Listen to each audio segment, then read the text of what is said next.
the best intro ever. It is. I would love to get like this at the end again, like call it an outro, but do it at the same time, because I couldn't enjoy it right now. The presentation didn't work yet. So, my name is Wolfgang, and I come through a call of papers, and the reason for this is because I was actually trying to avoid paying conference fees, and I was lucky enough to get accepted. So here I am, and there is one thing that I didn't know, and I didn't know that I had to talk in front of 600 people. So that makes me slightly nervous, never talked in front of 600 people. I'll do my best. I'm a site reliability engineer, and I've been working at a couple of other companies before in Austria as well as in Zurich. So I've been optimizing the internet heavily, the internet traffic flow at the Vienna Internet Exchange in Austria. I've been a networking consultant for the federal president of Austria. I was a one-man show. I'm not allowed to put this on LinkedIn or anywhere else, but they don't like that. I've been working at Risk Software, which is a company close by, and due to some lucky accident, I came to Google Zurich, and I spent the last 5 years at Google Zurich. I literally returned 3 months ago from my 5-year excursion to Zurich and came back to Austria. I now work at GitHub. I work remotely for GitHub, and at Google Zurich, I exercised the role of a site reliability engineer. I used to be an individual contributor, which is like the people that do the things, like the worker bees. I was a tech lead at Google, meaning I did lead. I was responsible for the technical evolution of the product. I was a manager at the end when I left Google. I managed 2 teams actually. So I went through some evolution there as well, and I've seen a couple of things as an SRE tech lead manager, and I would like to share a little bit of my experience here on stage. Right now I work at GitHub, but I'm working for GitHub for 2 months now, and I will only use little references to GitHub. I will mostly use my references to Google because I don't know enough about GitHub. Beyond this, I'm very passionate about tricks on bicycles. It doesn't matter if I ride a 1-wheeled or 2-wheeled bicycle. If you want to approach me afterwards and talk about something beyond SRE or IT stuff, tell me the best trick you can do on a bicycle. I would be amazed to hear that. Like, we can go talking. The one thing I want to add as well is that the word site reliability engineering is really hard to say if you're Austrian or German native speaker. So if you want to say this fast, site reliability engineering, it's really hard. Try this afterwards if you're native German. It's really hard, and this is why I will also refer to it as SRE. So if you haven't paid attention until now, it doesn't matter. SRE means site reliability engineering. Okay, and now let's use a little, how do you call this, stereotyping developers. In order to explain SRE, I will stereotype developers first. So, at my career at Google, I built 2 SRE teams from scratch when I was a manager.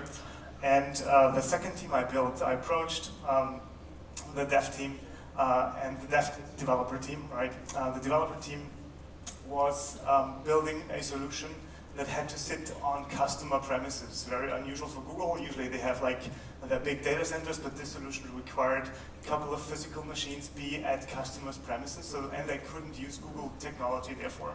Their task was to store data reliably consistent for whatever reason. I think I'm not allowed to talk about the reason yet. A couple more months, then I can tell anything I want.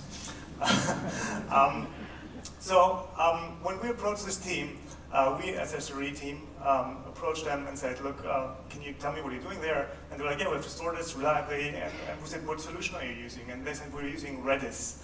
And I said, wait, Redis is a key value store that stores stuff in memory, right? Didn't you just tell me that the data needs to be strongly consistent and everything?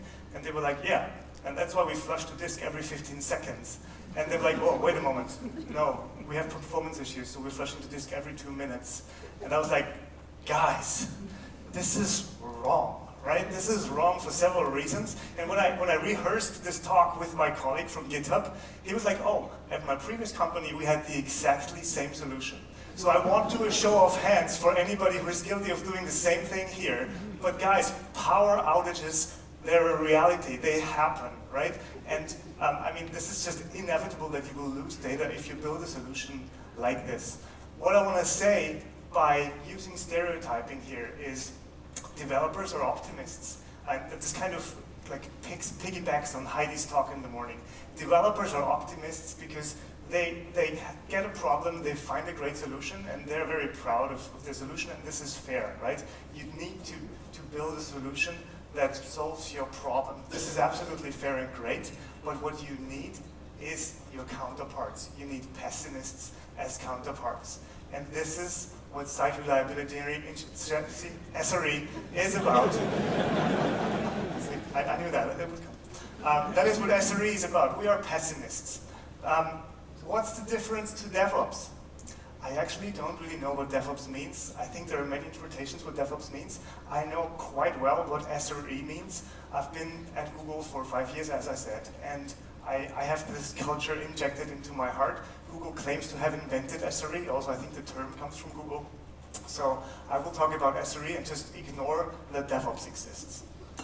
Okay, so SREs are really good in their nature at running distributed systems. Not only running them, but also thinking about what can go wrong, right? Usually when you have SREs, they are also strong software developers. So oftentimes Google hires software developers that have a systems background. I am the other way around. I have a stronger systems background, but I'm a bad software developer, or good enough for Google, let's put it like this, but still worse than you made, right? When you talk about SREs, you're not talking about systems administrators. This is like, sometimes SREs are put in this box, oh, you're systems administrator, sure. Go ahead, this chamber over there. No, we're software developers that can also deal with software problems, but we're also great at distributed systems. For this, I want to give you a little story. What Google suffered one day, like a problem that Google had lots of years ago, predates me, but I think it's an interesting story where, because I knew there would be front-end developers here, I heard the AngularJS talk this morning. Many front-end developers seem to be interested in this kind of stuff, I thought. So let's take a story where the front-end developers fucked up at Google, right? And see what can go wrong there. So front-end, everybody knows the concept, right? You have a browser, you have a backend, and sorry for not drawing this very beautifully. It's kind of a shitty drawing. And because it's Google, we usually call this Google scale, Google scale, meaning we talk about 1 billion active users, right? 1 billion daily active users that use this system, let's say 50 times per day on average. I'm not talking about search here. 50 times per day on average. So they have some traffic. Google has an estimate of the capacity they need to serve those 1 billion users, right? And because Google doesn't fuck around, they add extra capacity, right? They have multiple data centers, and they divert this traffic to multiple data centers in case some failure happens, and they have spare machines and all that stuff. They know the capacity. What happened was that through some change, it was a rollout or something, I don't know the details, but it doesn't really matter for this example. Through some change, what happened was that the entry point to the backends was blocking requests for everyone, right? So you have 1 billion users that cannot reach the service. And guess what happens? The front end is written in a way that it doesn't like just blow up and say 404, I don't know what's going on, or 500. It tries to stay calm and just maybe says, I can't connect right now, help. In the background, what it does is sorry, I tried to, no, sorry, I didn't put that in the slides. Doesn't matter. In the background, it had a loop running saying, wait for 5 seconds, then reconnect. Wait for 5 seconds, then reconnect. I see a nod there. You shouldn't have nodded, because you know what happened. Because you have the capacity of 1 billion users that have activity about 50 times a day. You immediately have a huge capacity demand, because almost all the users start requesting in a 5-second interval, everyone. So they create a huge distributed denial of service attack on themselves, right? When the problem, like the cut on the entry point was resolved, what happened was that all those billion users within a 5-second window, right, tried to connect to the service. of course the service went down in the first data center. And then we got redirected to the next data center because automation takes care of this. Next data center went down, hooray, right? Next data center, down. So this is a true story, right? This is what happens if you fuck up just in the front end, right? Where you even don't believe that you can actually do any harm. But this is reality.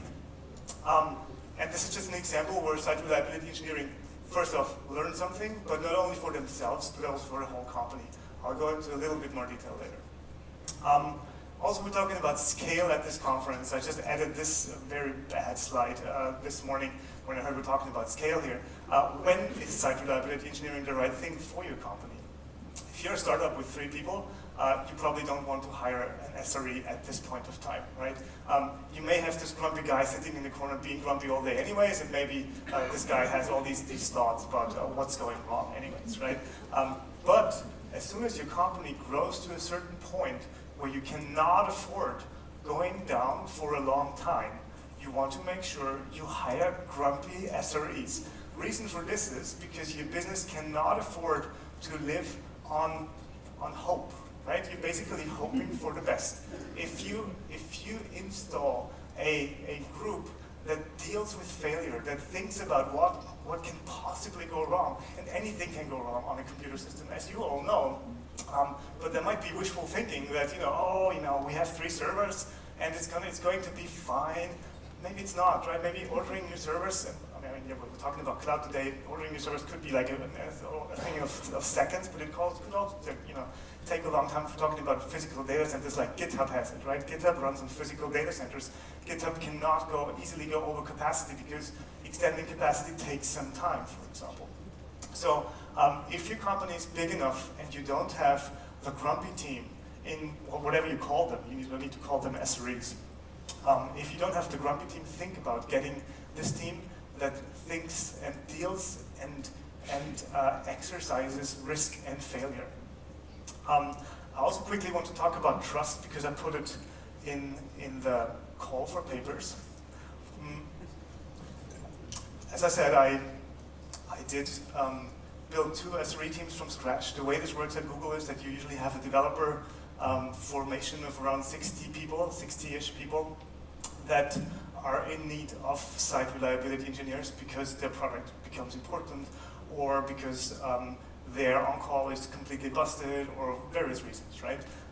So I started the first SRE team, and the way this works at Google is fairly easy because at Google the SRE role is a very highly accepted one, right? Everybody knows about SREs, all the devs know, oh, this is SREs, they're great, they will help us so much. And at Google it kind of goes without saying almost all the time that SREs are an extension of your team and not just another team, right? So there's no ship to code, throw it over the fence, SREs will take care of this, no. At Google we try to actually build trust, at least that's the way how I run my teams. We try to build trust with the developer teams by showing them that we are developers. So at the starting point, when we started engaging, we actually asked them, so is there like a 2-month project, 2-month coding project we could work on with you guys? And they said, yes, there's this, just grab this. And then I just assigned an engineer working on a pure coding project to get some trust, right? To show them that we can actually deliver and that we can actually make promises that we're sticking to, or if we can't if we can hold those promises, explain why not.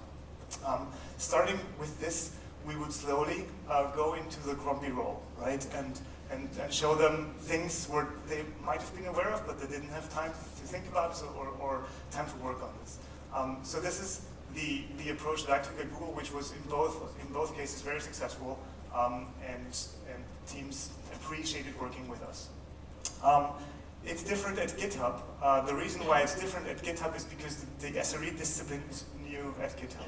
It's only like a year old or something, and it's not as established, right? If you say I'm an SRE at GitHub, people are like, okay, I heard this before, not really sure what you're doing. I wish this would be GitHub and I could be talking in front of GitHub developers, that would be great.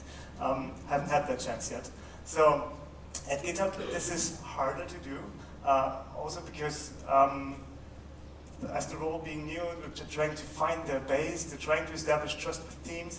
There's no clear path yet for what to take on call for and stuff. So it is harder at GitHub where we are today. Maybe if I come back next year as an audience person, by the way, I'm not back to the CFP anymore, then I might have a different story to tell. Tools. So it's probably not clear yet how to implement SREs at this point.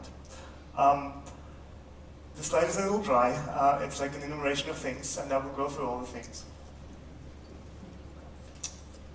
Service level objective is something that is really, really boring to set up and to do, but it's the metric that SRE operates on. Service level objectives are numbers that define the health of your service, right? So you might have heard service level SLA, what does it mean, agreement, before, where it's actually money that is involved. If you cannot hold to your SLA, you will have to pay money to somebody. Within service level objective, this is not the case. You don't have to pay money, but you make a promise to your users, right? You make a promise to your users that could be, for example, in the case of where I talked about Redis before, right? You could make a promise to your users saying, we do store your data within 2 seconds to persistent disk, right? That could be a service level objective. 99.9% of the time, we will store your data to disk within 2 seconds. Nice promise, and everybody can like this is a useful number that people can actually think about. Okay, this makes sense, right? Another SLO could be we deliver your web page response within 250 milliseconds, which is a promise that Google search makes, for example. Search says the answer, the reply has to come back within 250 milliseconds in order for people to perceive search being fast. Based on these SLOs, you want to write them down in a document. This is something that I'm fighting at GitHub. Currently, they're just putting those numbers somewhere without an explanation. You want to have an explanation for the why, and you also want to add the reason why, how you came to this number, right? The reason how you came to this number could be, I didn't know any better, right? I just guessed, and we came up with something. And we did this at Google, right? We had numbers where we said, okay, we start with some SLO and see how it develops, right? But if you write down that you started with some number, it's easy to tweak afterwards. Like these are negotiable numbers, and it's easy to tweak afterwards. If you don't do this, this is going to be an issue. Monitoring and alerting is the next point. Monitoring and alerting, you want to base your monitoring and alerting on your service level objectives. So, for example, you would, in the case of web page response, right, you want to have an end-to-end test. This is also something that Heidi said, right? You want to have an end-to-end test that sends in a request, waits for the response, and then this is actually your SLO, and then it measures this time. And this time measurement should then be what you're alerting on. You should not be alerting or waking yourself up on the case of going low on disk space, for example. If you go low on disk space, you will usually see a trend, right? You will say, oh, okay, we're hitting 80%, so we can estimate that in like 3 days or 4 days, we're gonna run out of disk space. At this point, you don't wake somebody up. At this point, you send a ticket, an email, or something to one of the on-call engineers saying, look at this, please, when you have time. But you don't want to alert on this, right? You want to alert on symptoms and not causes. This is also, I think, what it says in the SRE book. Not really sure about this. Symptoms are things that your users are seeing. Your users would see the web page is super slow, or our data just got lost because Redis didn't flush on time. So that would be symptoms that you want to monitor, and then you want to alert on this. Causes, on the other hand, would be we have a crash every 2 hours, like a segfault on our C++ binary, and we're monitoring this. It's fine to monitor this, but you don't want to wake yourself up on a crash on a single binary somewhere, because it will respawn if you're using something like Kubernetes, and your users probably will not notice, or maybe one user will notice out of 1 billion, so that's not a number that you care about, right? You want to care about the important stuff. You also, when I say symptom-based alerting, just alert on the end user, you also want to think about what happens next, right? So I wake myself up, or a machine wakes myself up because I'm on call, and then it says, web page responses are slow. So what next, right? You also want to have a dashboard, obviously, and on that dashboard, you want to make sure that you see all the possible causes, right? Like, how's the database load, how's the network congestion, all that stuff. Okay. Next thing that SRE does is they usually take the on-call burden from the developer teams. So in both of my cases, we relieved 60 developers each in each team, roughly, from their on-call duties. On-call at Google, it depends on the service you're running on, means you have to be at the computer within 5 minutes. So you get a response, like you get an alarm on your phone, and you have to be at the computer within 5 minutes. If you miss that, it's a problem. This is obviously a problem for you as the on-call engineer, meaning at weekends you cannot go swimming, or you cannot, like I did that, I went grocery shopping, and maybe we can cut this from the recording. I went grocery shopping with my kids, and I had like a backpack with my laptop ready to put it out if something happens. So this is tough, but it's also like, if you have a developer team being on-call, it puts more burden on them, and they're not used to this type of on-call. SRE teams usually, they live with this burden, they buy into that job with that knowledge anyways. Another thing that I can't stress enough in front of developer teams is SREs are experts in distributed systems. So if you plan to extend or create a distributed system, write it down, write it in a design. At Google they call it a design doc, at GitHub as well.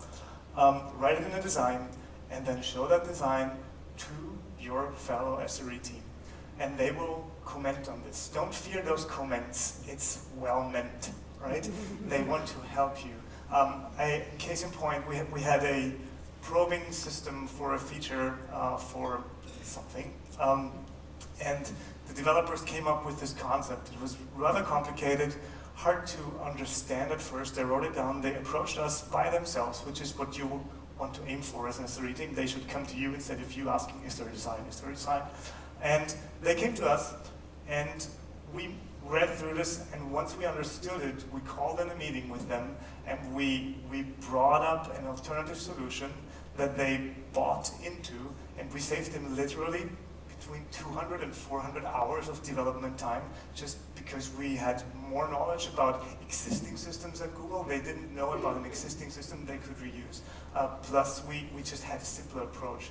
And this was very, very helpful for them. Chaos is the next one. Chaos is one of my favorite parts. Who knows Chaos Monkey at Netflix? Hands up. Okay, there's a couple of hands going up. For those who do not know what Chaos Monkey is, I've been talking to Greg Orsell. He's the inventor of Chaos Monkey. He also works at GitHub, and I met him for a different reason, and then I realized he's the inventor, which I thought was great. So Netflix originally had their video on demand service on a data center, and then they said, okay, they think that data centers are not the future. They want to go into cloud, and Greg Orsell personally told me that.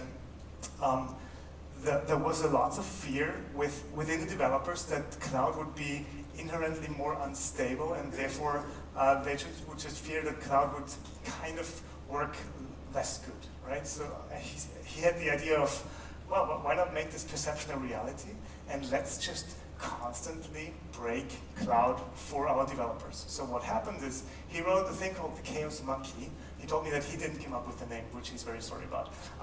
He wrote a thing called the Chaos Monkey, which is a piece of software that goes to Amazon, to the API, and just shuts down servers at random, and kills all the stuff, right? Kills daemons, or makes networks slow, or whatever. And the task of the developers in production, right? I just didn't mention this, in production. And it runs today at Netflix. And it just kills all the stuff by random, and this forced developers to change their mindset to, okay, we have to live with chaos, we have to write software that is resilient against these kinds of failures, which is amazing, right? It doesn't get better than this when you think about this from an SRE mindset, because you don't have to think about failure anymore. You have failure all the time, right? It forces everyone to work on this, and this is great. I mean, as a developer, you might think this is crazy. I think this is amazing. It's like the best idea ever. Rollouts. Rollouts is something that SRE is usually also good at. I think we probably just spent 2 hours talking about rollouts and how complicated they can be. We've heard a lot about microservices today as well. Rolling out a microservice could be trivial if you don't have state. And nobody mentioned state yet, right? So think about a microservice that just gets something in and puts something out on the other end. That's simple, right? If you roll out something like this, you just do a gradual rollout, you test it on a couple. This is something nobody mentioned yet today, I think. You want to do slow rollouts, obviously, right? So you have a new version, you roll it out to 1% of your fleet, you slowly increase the percentage, you watch the errors. Ideally, you have a robot watching the A/B behavior, and then maybe let the robot then stop the rollout in case it's going wrong. I mean, this is probably common practice. With stateless binaries, this is fairly easy. If something goes wrong, first thing that SRE gets is being paged, right? And the first thing they do is, oh, a rollout happened, we just roll it back. Boom, like that, right? Simple for a stateless binary. If you have a stateful binary, what is a stateful binary? It's a binary that writes something to somewhere to maintain state. This is a different problem. Why is this a different problem? Because it can actually lead to situations where a rollback breaks stuff if you don't pay attention, right? Just think about a database schema that you're updating with the rollout. Rolling something like this back can be fatal in some cases, right? So rollouts are a complicated thing as soon as it comes to state, and almost every service that we're talking about that you guys are writing, you folks are writing, sorry, be inclusive, that you folks are writing is probably stateful at some point. Automation, SREs, like developers, are easily bored, and they want to make sure that any toil, this was also mentioned by Heidi this morning, any stuff that is repeating or boring gets automated. Case in point, my colleague from GitHub, he has to currently, we're writing all the monitoring data to S3 at GitHub, the historical monitoring data, and we have to roll over S3 buckets at some point for various reasons. And right now he does this by hand, right? He kind of creates a new S3 bucket, copies permissions, and then instructs all the other binaries that are writing this data to kind of send the data to the new S3 bucket. What this means is it's like boring work. He has to do this every 2 weeks or something. So he is working on automating this, like a very simple example, right? Something that you can use your SREs for as well, right? They like to automate stuff, so if you have something that you're working on every day and that is like toil, just tell them. Another thing that I really like about the culture of SREs is postmortems. Postmortem is something that you write up after something has broken. That could be, let's go back to the example I gave with the billion users and the 5-second retry interval. If you have something like this that is user-facing outage and everything, you want to make sure that you write down your findings and then you come up with actionable items, right? This is something where Google is doing pretty and fairly well. They are writing up what went wrong, where did we get lucky, and what was good, right? And after this analysis, it's a little bit more detailed than this. After this analysis, they come up with actionable items that actually the senior VP, Ben Trainer, is following up on through automation. Like, you will get the senior VP in your ass at some point when he's not happy with how long you sit on these bugs. And then you want to kind of solve this once and for all, right? You don't want to repeat this ever. Let's make sure we do not repeat those mistakes. In this 5-second incident, right, 5-second repeat loop, the answer is super simple, and I hope everybody knows about this. You just use exponential backoff, right? Like you wait longer and longer and longer on the client for retrying this, and then at some point, very long, and everything will recover by itself nice and smoothly. A possible follow-up item could be that you will then just say, okay, let's implement some automation that we analyze code that does this and highlight this to the developers and make sure we fix this. Or let's just educate our people, right? Everybody at Google in their first week gets an introduction on this story, I think, and gets explained what exponential backoff means and why this is important. This is not only important on the front end, it's important on any kind of back-end to back-end communication as well. Postmortems, yes. Capacity planning is another thing that your SREs don't like to do usually, but they should be doing this. It's again, when we run out of capacity, what do you do? In a world where you have endless capacity, like in cloud, it's mostly a question of money. In a world with data centers, it's also a question of planning this, making sure you do that well. The final point is data integrity, which is also something that your SRE team should be interested in, which means you have a database. Let's just take an ordinary MySQL database, and you want to make sure that your data is stored in the correct way. You don't have any data corruption. You want to test this. You want to have failure scenarios where you actually say, okay, we're gonna just drop the database at this point. How fast can we restore it? What's the user impact? What about the data that is going to change in the meantime? What about the users that want to, like if we recreate just the schema, users will start filling that data again. How do we make sure we're not breaking things there? Data integrity is also like a huge topic that at least in my teams, we usually had one person working just on data integrity for half a year or something, working with developer teams, creating a backup plan, creating actually automated restore tries, right? So they created automated backups, of course, and then also automated restores to ensure that the restores were working, obviously to a different database, and then they would do integrity checks if the data that they expected to be there is actually there. So as you see, there's lots of planning in detail and lots of expectation of failure that will help you in case something really goes on fire. With this, I'm looking forward to the outro video team. I'm not sure if you can make it, but if you could make it, it would be amazing.